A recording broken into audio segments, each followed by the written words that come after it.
4 августа в Иссык-Кульской области пройдет фестиваль под названием «Карагат-фест». Под открытым небом развернется традиционная 5-я по счету ярмарка плодово-ягодной продукции. Чтобы посмотреть на королеву ягод смородину, приедут не только жители нашей республики, но и гости из других стран. Приедут примерно 3000 человек приглашенных.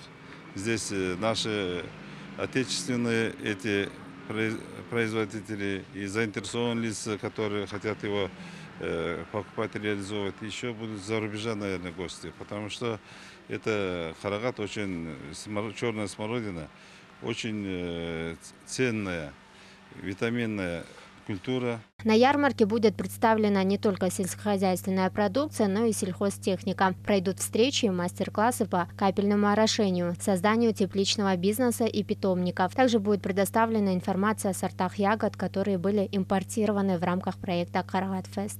Целью фестиваля является создание площадки для фермеров и переработчиков, где они могут составить договора и договориться о дальнейшей работе. То есть мы хотим дать возможность не только фермерам, но и вообще жителям Иссык-Кульского региона создание, так скажем, нового бизнеса или развития своего частного бизнеса в сфере сельского хозяйства. Проведение фестиваля стало традицией. Каждый год он проводится в разных районах Иссык-Кульской области и реализуется общественным фондом АВЭП+, а финансируется компанией «Кумтор». С каждым годом растет интерес к этому фестивалю, от желающих участвовать нет отбоя.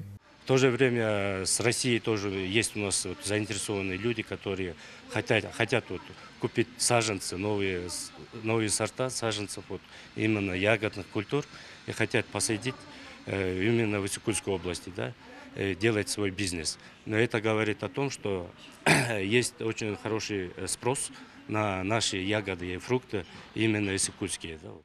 Обилие ягод, фруктов и овощей уместит в себя однодневный масштабный смородиновый фестиваль «Карагат-фест». Напомним, пройдет он 4 августа в Иссык-Кульской области. Перизат Бакытова, Айчурек Эркинбек кызы, Бекзат Машрапов, ЛТР, Бишкек.